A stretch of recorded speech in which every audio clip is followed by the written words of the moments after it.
Hello दोस्तों, मैं आप सभी लोगों का अपने YouTube चैनल पर स्वागत करता हूं। दोस्तों, जैसा कि आपको पता है, रीट याचिकाकर्ता से संबंधित जो अंतिम जो सुनवाई है वो दोस्तों 24 तारीख को होने वाली है।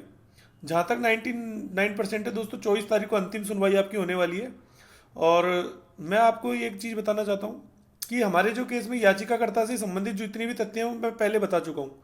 लेकिन दोस्तों, मैं आज ये प्रमोट करने नहीं आया हूँ। आप लोगों की मर्जी है, बने तो बने, नहीं तो ना बने याचिकाकर्ता। लेकिन मैं क्यों बताने आया हूँ कि याचिकाकर्ता से संबंधित जो भी बातें हैं। और दोस्तों, एक्चुअली में क्या है कि आप लोगों के बहुत सारे फ़ोन कॉल्स आते हैं। मेरे को अपनी फ़ोन जो है दोस्तों स्विच ऑफ करना पड़ा। तो उससे तो अच्छा यही है कि मैं एक बार में आपके सारे डाउट्स क्लियर कर देता हूँ जो भी आपको समझने के हैं। ठीक है, एक बार पूरी बात देखिए दोस्तों, कि मैं आपको पहले ही बता चुका हूँ कि फायदा जो होगा वो केवल याचिकाकर्ता को ही होगा। क्योंकि दोस्तों, आप एक बात बताइए, आपका पूरा रिजल्ट आ चुका है, काउंसलिंग हो चुकी है, अब तो कट ऑफ आने वाली है। यदि सभी को लाभ होगा तो दोस्तों, क्या इस पूरी प्रोसेस को वापस से 6 महीने नहीं लग जाएंगे? क्या सरकार को दोबारा से क्या कोर्ट ऐसा डिसीजन देगी क्या, ताकि पूरा रिजल्ट रिवाइज होकर के 6 महीने बाद वापस से इस तरह की पूरी वो हो? तो दोस्तों, ऐसा संभव नहीं है। और पहली बात, तो दूसरी बात ये है कि आप कहेंगे कि सर आप सही कह रहे हो, इस बात की क्या गारंटी है?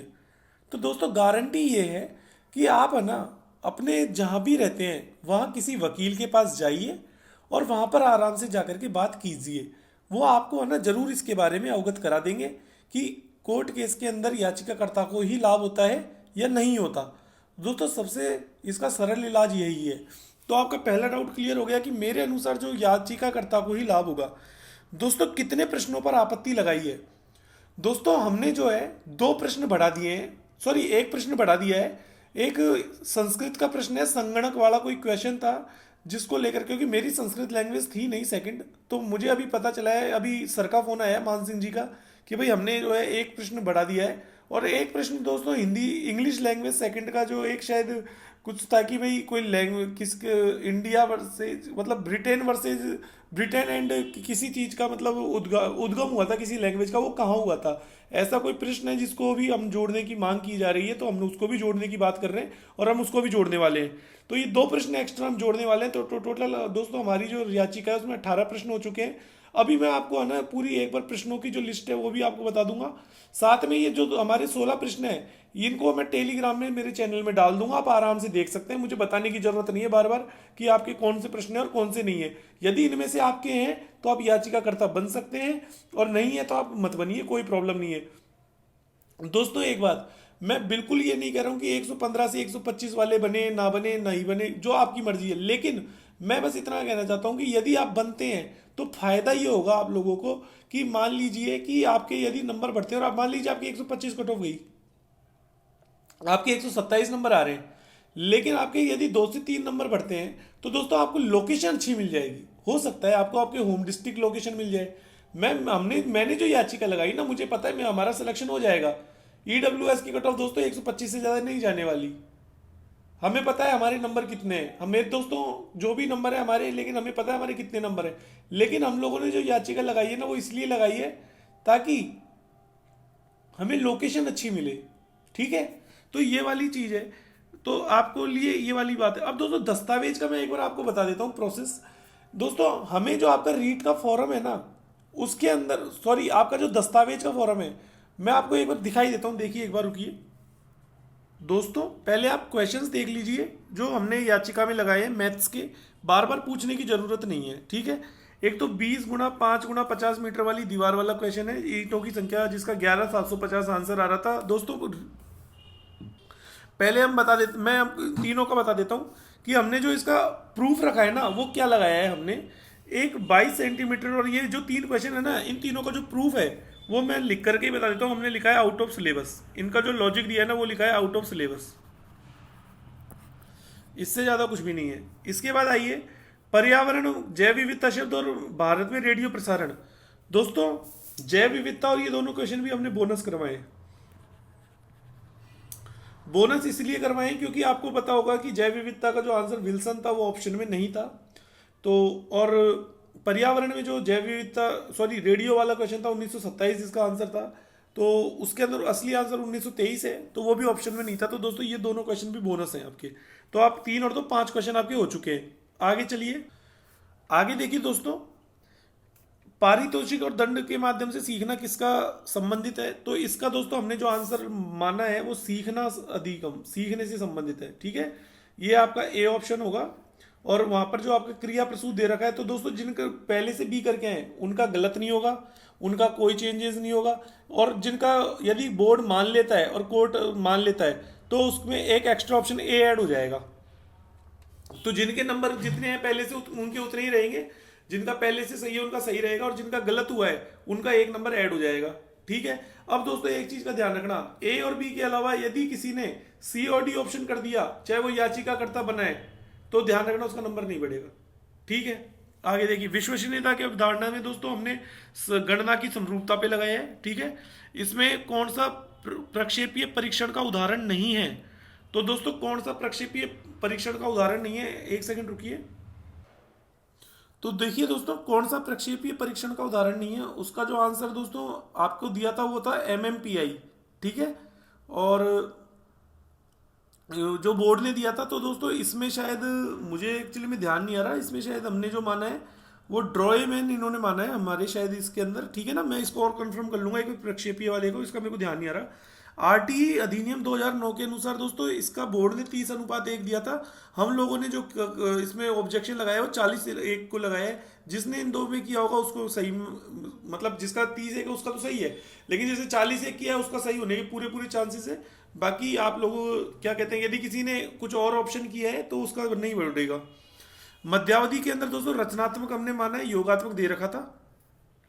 कौन सा रोग वंशानुगत है, तो दोस्तों इसको हमने बोनस करवाया है। इसमें एक्चुअली में चारों ऑप्शन ही आंसर थे, तो इसको बोनस करवाने की मांग की है। मानव विकास आजीवन चलता है, सतत विकास पे दोस्तों इसमें ऑब्जेक्शन लगा है, जबकि समान प्रतिमान आंसर दिया हुआ था। विश्व शिक्षण की खेलकूद विधि किस पर आधारित है, तो दोस्तों ये इसका जो आंसर है वृद्धि विकास बोर्ड ने दिया है, जबकि हमने जो इस पे लगाया वो है शिक्षण विधियों के सिद्धांत, क्योंकि ये यूपी टेट में आया हुआ प्रश्न है। इसके बाद दोस्तों शिक्षक श्यामपट कॉपी प्लेट आदि अक्षरों को लिखता है, ये हिंदी लैंग्वेज फर्स्ट का प्रश्न है, जिसका आंसर दोस्तों हमने जो माना है वो माना है जैकेटॉट, जबकि वहां पे गिवन था आपका अनुकरण विधि, ठीक है। इसके बाद उन्होंने अपने जन कल्याणकारी कार्यों के लिए लोगों के दिलों पर शासन किया, दोस्तों ये हिंदी लैंग्वेज 2 का क्वेश्चन है, सामान्य भूतकाल इसका आंसर आएगा। 100% नंबर बढ़ेगा, आप स्टाम्प पे लिखा करके लेके जाइए। ये दो जो हिंदी भाषा 2 के जो प्रश्न है ना दोस्तों, ये 2 नंबर बढ़ेंगे, मैं आपसे कह रहा हूँ कह रहा हूँ कह रहा हूँ। और बाकी की मैं कोई गारंटी नहीं ले सकता, ये 2 की मैं गारंटी ले सकता हूँ, लेकिन दोस्तों आगे पूरी बात और समझाऊंगा। तो आपके ये 16 प्रश्न हो गए, ठीक है। 2 ये हो गए, 3 ये हो गए, ठीक है। और 8 क्वेश्चन ये हो गए, 8 और 3 11, और 5 क्वेश्चन हो गए आपके साइकोलॉजी प्लस मैथ्स, तो 16 प्रश्न ये हो गए। उसके अलावा संस्कृत का एक प्रश्न दोस्तों आपका कौन सा हो गया, संगणक वाला, और एक इंग्लिश का जो मैंने बता दिया था कि वो वाला हम देख रहे हैं अभी, एक जिसमें वो कौन सी एक भाषा का ओरिजिन हुआ था वो वाला हम देख रहे हैं, ठीक है। आगे चलिए दोस्तों, एक ही याचिकाकर्ता वाला फॉर्म है ना, ये एक बार देख लीजिए कि किस प्रकार आप लोगों को फिल करना है, जिनको भी भरना है, ठीक है। यहाँ पे आपको आपका नेम लिखना है, फिर उसके बाद आपको फादर नेम लिखना है, आपको अपना डेट ऑफ बर्थ लिखना है, आपको एड्रेस लिखना है, यहाँ पे आपका मोबाइल नंबर लिखना है, यहाँ पे आपका लेवल लिखना है। और देखो तो देखिए आपको किस प्रकार लिखना है, यहाँ पे एक सीरीज आपकी एम है, प्रश्न नंबर 14 आपकी सीरीज का जो भी है, CDP EVS maths short form use करनी है। अगर आपकी हिंदी या इंग्लिश है तो आपको H1 हिंदी लैंग्वेज के लिए फर्स्ट के लिए, और लैंग्वेज 2 के लिए H2, इस प्रकार आपको लिख करके इसको लिखना है। और साथ में ये बोनस और ये सारी चीज़ें आपको लिखनी है, ठीक है, कि भाई आपको क्या मानते हैं। अब दोस्तों मैं आपको एक बात और बता देता हूँ, यदि आप इसके अंदर एक्चुअली में क्या है कि 10 कॉलम बने हुए हैं, देख लीजिए 1 2 3 4 5 6 7 8 9 10, लेकिन मैं आपको ये बता रहा हूं कि ये जो फॉर्म है ना, ये केवल आपकी फॉर्मेलिटी है। इस फॉर्म का जो यूज है ना वो केवल इतना सा है कि हमें इससे कोई मतलब नहीं है ये नीचे आपने क्या लिख रखा है, क्योंकि आप एक याचिका करता हो। हमने 16 क्वेश्चंस पे केस फाइल किया है, जो भी लाभ होगा कॉमन होगा सभी को, इसमें ऐसा कुछ भी नहीं है कि आप नीचे क्या फिल कर रहे हो। पहले तो मैं आपका ये डाउट क्लियर कर देता हूँ, अगर आप हमें नीचे का नहीं भी फिल करके दोगे ना तब भी आपको हमें कोई फर्क नहीं पड़ेगा। हमें केवल जो चाहिए ना वो मैं बता देता हूँ, हमें आपकी जो है ना ये वाली ऊपर की डिटेल चाहिए, क्योंकि बात ये होती है ऊपर की डिटेल लेने का मकसद ये है क्योंकि क्वेश्चंस तो हमने फाइल किए ना। अरे 16 में से जो भी फायदा होगा वो तो कंबाइंडली होगा, ऐसा तो है नहीं कि ये फॉर्म आपका कहीं जाएगा, क्योंकि केस तो मुख्य याचिका करता तो दोस्तों अनिकेत है, उसने पूरे 16 क्वेश्चंस फाइल किए हैं अपनी उसके अंदर, तो जो भी फायदा होगा वो सभी को होगा। और मैं एक बात बताता हूँ, अभी फिलहाल जैसे हमने 17 क्वेश्चन बना लिए हैं, एक क्वेश्चन और ऐड कर दिया है। यदि राम प्रताप सैनी जी के पास कोई क्वेश्चन है जो हम मतलब हमारे पास कोई ऐसा क्वेश्चन है जो कि राम प्रताप सैनी जी के केस में नहीं है, तो यदि उनका भी ये कोई याचिका करता है तो दोस्तों उसको भी लाभ होगा। मतलब क्योंकि क्या है कि समान जो केस है दोस्तों उनकी सबके एक साथ टैग होते हैं और उनकी सुनवाई जो होती है वो साथ में होती है। अब आपको बार बार ये क्वेश्चन पूछने की जरूरत नहीं है कि सर इस ब्लॉक में क्या भरे क्या ना भरे, दोस्तों खाली छोड़ दो, कोई प्रॉब्लम नहीं है, हमें केवल आपको ऊपर का एड्रेस से काम है, ठीक है। अब दोस्तों एक वकालतनामा वाला और है, मैं उसका और बता देता हूं वकालतनामा में क्या करना है वो भी सुन लीजिए। देखिए ये सर का वकालतनामा वाला पेज है, ठीक है। ये वकालतनामा में कुछ नहीं करना आप लोगों को, केवल और केवल है ना, जैसे ये एक बच्चा है जिसने साइन कर रखे लक्ष्मण, तो आप लोगों को क्या करना है यहाँ पे केवल अपना साइन करना है, पहले ही बता देता हूँ, यहाँ देख लो आराम से कोई प्रॉब्लम नहीं है, यहाँ आपको अपना क्या करना है साइन करना है बस, और कुछ नहीं करना आपको, जो भी आपका नेम है इसके अलावा, ठीक है। अब आपको साथ में क्या करना है, आपको है ना एडमिट कार्ड प्लस रीट का एडमिट कार्ड और साथ में आधार कार्ड, ये दोस्तों आपको हमको सेंड करना है। और ये दोनों फॉर्म आपको क्या करना है, ये फॉर्म मेरे टेलीग्राम चैनल पर है दोस्तों, मैं बार बार व्हाट्सएप पे प्रोवाइड नहीं करा सकता, मेरी मजबूरी समझिए कि जब टेलीग्राम पे सब कुछ है तो आप बार बार कॉल करके परेशान क्यों करते हैं। फिलहाल सिम तो मैंने बंद कर रखी है, लेकिन दोस्तों सब कुछ आप लोगों के सामने है, लेकिन उसके बावजूद भी बच्चे नहीं मानते हैं तो ये गलत बात है। लेकिन आज मैंने सारे डाउट्स आपके दूर कर दिए हैं कि फायदा जो होगा वो 16 पर होगा, और स्ट्रांग और वीक कोई क्वेश्चन नहीं है दोस्तों, मैं स्टेटमेंट बता रहा हूँ, स्ट्रांग और वीक नहीं है, ये जो डिपेंड करता है ये वकालत या वकील पर डिपेंड करता है कि वो पैरवी कैसे करता है, ये उसकी काबिलियत पर डिपेंड करता है। दोस्तों राम प्रताप सैनी जी हो चाहे हमने जो वकील किए मान सिंह जी, दोस्तों कोई भी कम नहीं है, बहुत बड़े वकील हैं हाई कोर्ट के, छोटे मोटे वकील नहीं है जो आप इनको हल्के हल्के समझ रहे हो, ठीक है। आगे चलिए दोस्तों, एक दोस्तों हमारे केस से संबंधित यदि किसी को कोई चीज देखनी हो ना तो मैं आपको ये बता देता हूं, देख लीजिए। मैंने आपको बताया था कि हमने जो केस डेट ऑफ क्वेरी हमने 19 फरवरी मतलब आज जो है ये क्वेरी की थी, उसके अंदर दिन में कि भाई हमारे केस का स्टेटस क्या है, ठीक है। तो ये हमारा केस का रजिस्ट्रेशन डिटेल्स है, ये सीएनआर जो भी है आप देख ले, रेस्पोंडेंट मतलब किसके वो खिलाफ मतलब सामने कौन आएगा, state of Rajasthan Aniket Meena son of Hemraj Meena, Aniket Meena दोस्तों मुख्य याचिका करता है हम लोगों के, पिटिशनर मान सिंह जी हैं, ठीक है। उसके बाद फाइल्ड ऑन 28 जनवरी, दोस्तों मैंने पहले ही कहा था कि हमने 28 जनवरी को केस फाइल किया था, single bench listing of date of listing. अब दोस्तों आगामी जो सुनवाई है मैंने आपको पहले ही बोला था कि 22 तारीख को केस लिस्टेड होगा, 22 तारीख को पता चलेगा कि सुनवाई 23 को होती है कि 24 को होती है। यदि मान लीजिए एक दिन में 60 केस लिस्टेड होते हैं, सॉरी 60वें नंबर पे केस लिस्टेड होता है, और मान लीजिए 23 तारीख को 50 की सुनवाई हो जाती है, तो दोस्तों हमारा नंबर 24 को आएगा। यदि मान लो हमारा नंबर 10वां होता है तो हमारा पहला नंबर 23 को आ जाएगा। तो वो केस लिस्टिंग पर डिपेंड करता है कि हमारा केस कब लिस्टेड होता है दोस्तों, उससे संबंधित बात है। लेकिन अब जो सुनवाई होगी ना दोस्तों, ये बात ध्यान रखना, राम प्रताप सैनी जी हो चाहे मान सिंह जी हो, सबकी सुनवाई एक साथ होगी, क्योंकि दोस्तों केस जो है वो सबका कॉमन है। और जो मान लीजिए यदि कोई याचिकाकर्ता हमारी में नहीं बना उनकी में बन गया तो भी उसको लाभ होगा, और यदि हमारा कोई याचिकाकर्ता जो उनका कोई याचिकाकर्ता जो हमारे में बना है उनके में नहीं बना तो भी उनको लाभ होगा। मतलब एक तरीके से जितने भी बच्चे याचिकाकर्ता बन रहे हैं ना उनको ये, जैसे हमने 16 प्रश्न लिए हैं उन्होंने 14 लिए हैं, तो जो भी अलग क्वेश्चन होंगे एक दो, वैसे तो सब हमारे और उनके कॉमन ही है, एक दो क्वेश्चन अलग हो सकते हैं, लेकिन जो कंबाइंडली 20 क्वेश्चन होंगे, 18 19 20 क्वेश्चन जो भी बनेंगे उसका लाभ दोस्तों प्रत्येक बच्चे को होगा जो भी होगा। और मैं आपको एक बात अभी भी कह रहा हूँ, 3 से 4 नंबर बढ़ेंगे बढ़ेंगे बढ़ेंगे, विश्वास मानिए। जब मैं इतना डेटा कलेक्ट कर रहा हूं आप लोगों के लिए, इतनी मेहनत कर रहा हूं, तो आप मेरी बात मानिए, 3 से 4 नंबर बढ़ेंगे। आपको बनना है नहीं बनना है that is your choice, we are not forcing to you as a petitioner, हम आपको पेटिशनर बनने के लिए फोर्स नहीं कर रहे हैं, ठीक है। मैंने बस आपको पूरी केस की मतलब पूरी एक तरीके से आपको डिटेल बताई है। तो दोस्तों अब यहाँ पे आप देख सकते हैं फायदा मैंने बता दिया, सबको मिलेगा, मतलब कौन से याचिकाकर्ता को, केवल कृष्ण प्रश्न पर आपत्ति लगाई है दोस्तों हमने 17 से, अभी 17 तो हो चुके हैं, 18वां लगाने की बात चल रही है, जहां तक कल लग जाएगा 18वां भी। दस्तावेज बता चुका हूं कि कैसे भरना है आप लोगों को, एडमिट कार्ड प्लस आपको आधार कार्ड की फोटो भेजनी है। दोस्तों पेमेंट जो है वो आपको अनिकेत जी के नंबर पे करना है, ये लिख लीजिए। एक तो सारे के सारे बार बार मेरे से एक तो डिस्कस नहीं करोगे कि किसके ऊपर करना है, अनिकेत जी को ही करना है। दोस्तों मेरे एक्चुअली में क्या है कि मैंने आपको पहले ही बताया था कि मेरी जो अकाउंट की लिमिट है ना वो 10 लाख प्लस हो चुकी है, इसलिए मैं एक्चुअली मेरा ट्रांजेक्शन ले ही नहीं सकता मेरे अकाउंट में। नहीं तो दोस्तों मैंने पहले ही कहा था ईडी का छापा पड़ सकता है मेरे पास, इसलिए मैं तो पेमेंट लूंगा ही नहीं, और कोशिश भी मत करना।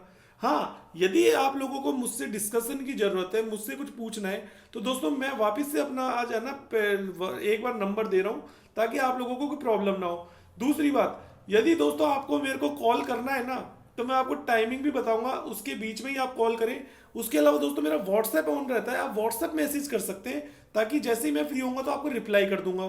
तो ये चीज आपको ध्यान रखनी है दोस्तों, पहली पूरी बात। और एक बात, डाउट डिस्कशन और ठीक है, ये मैंने आपको डाउट बता ही दिया कि भाई किस प्रकार है और फायदा किस प्रकार मिलेगा। दोस्तों मैंने आपको सबको बता दिया, ठीक है। सुनवाई होने की संभावना कम है, ये भी मैंने आपको बता दी, 24 तारीख को है। अब दोस्तों यदि आपको डिस्कशन करना है डाउट का तो आप वो मेल से कर सकते हैं। वो भी आप कैसे, पहली बात तो मैंने आपके सारे डाउट क्लियर कर दिए। दूसरी बात ये कि सर कई बच्चे पूछ रहे सर 125 आ रहे बनेगी नहीं बने, 135 आ रहे बने नहीं बने, 140 आ रहे बनेगी नहीं बने। अरे बनना आपको सिलेक्शन के लिए नहीं है, मेन चीज ये है कि बनने से यदि आपके नंबर बढ़ते हैं और जिनके अच्छे नंबर है दोस्तों ऑब्वियसली बात है उनको सिलेक्शन होगा चाहे वो बने या नहीं बने। लेकिन यदि आप बनते हैं तो दोस्तों आपका जो क्या बोलते हैं आपकी लोकेशन अच्छी मिल सकती है, आपको फायदा होगा आपको, इसलिए बता रहे हैं। बाकी दोस्तों हमारा कोई मकसद नहीं है। पहली बात तो देखो आप जानते हो मैं तो बिल्कुल प्रमोट भी नहीं करता इस चीज को। दूसरी बात मैं तो पेमेंट भी नहीं ले रहा।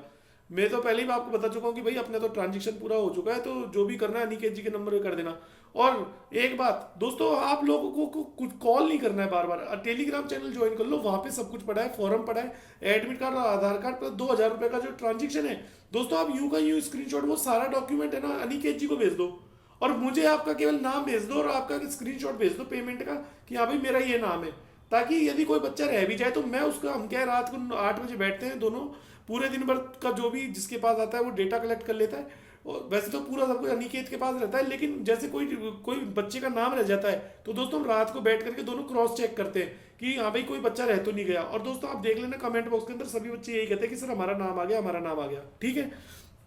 आगे देखिए दोस्तों कि बीएसटीसी बीएड विवाद का मैं आपको बता चुका हूं कि आपका बीएसटीसी बीएड विवाद जो है दोस्तों 22 तारीख को इसकी सुनवाई है, केस लिस्टेड हो चुका है। अब बीएसटीसी वालों को देखते हैं क्या होता है। दोस्तों गूगल डाटा फॉर्म में अब तक है ना मेरे पास 500 लोगों का प्लस का डेटा आ चुका है, ठीक है। अब देखते हैं, मैं आपको दिखा देता हूँ एक बार 500 प्लस डेटा जो भी है। देखिए दोस्तों ये एक्चुअली में 5:04 पर आया लास्ट डेटा 491 लोगों का, देख सकते हैं आप 491 लोगों का डेटा आ चुका है। तो दोस्तों एक जो है मैं अभी क्या बोलते हैं शाम को आपको एक बार और बता दूंगा कि भाई कितने बच्चों के कितने नंबर आ रहे हैं, कितने से ऊपर कितने हैं। मैंने आपसे कहा है कि हमें 1000 बच्चों का भी डेटा मिल जाएगा, 3000 बच्चों का डाटा चाहिए दोस्तों, इजीली मिल जाएगा। 25 तारीख तक आपकी कट ऑफ आने वाली है नहीं वैसे भी, ठीक है ना। तो आराम से दोस्तों आप टेंशन मत लीजिए, हमारा जो मिशन है वो सक्सेसफुल हो चुका है और हमें सरकार से कुछ भी मांगने की जरूरत नहीं है, घबराने की बिल्कुल जरूरत नहीं है। तो दोस्तों मैं आपको बता चुका हूँ 500 लोगों का डेटा आ चुका है हमारे पास, और बाकी देखते हैं कितनों का डेटा आता है। तो मैं जो भी डिस्कस होगा दोस्तों शाम को एक वीडियो बनाऊंगा जिसमें मैं आपको बता दूंगा कि हाँ भाई अब पोजीशन क्या है, कि कितने बच्चों के 140 ऊपर है, कितने 145 ऊपर है, जो भी मैं आपको बता दूंगा। तो इस वीडियो में फिलहाल इतना ही दोस्तों, धन्यवाद।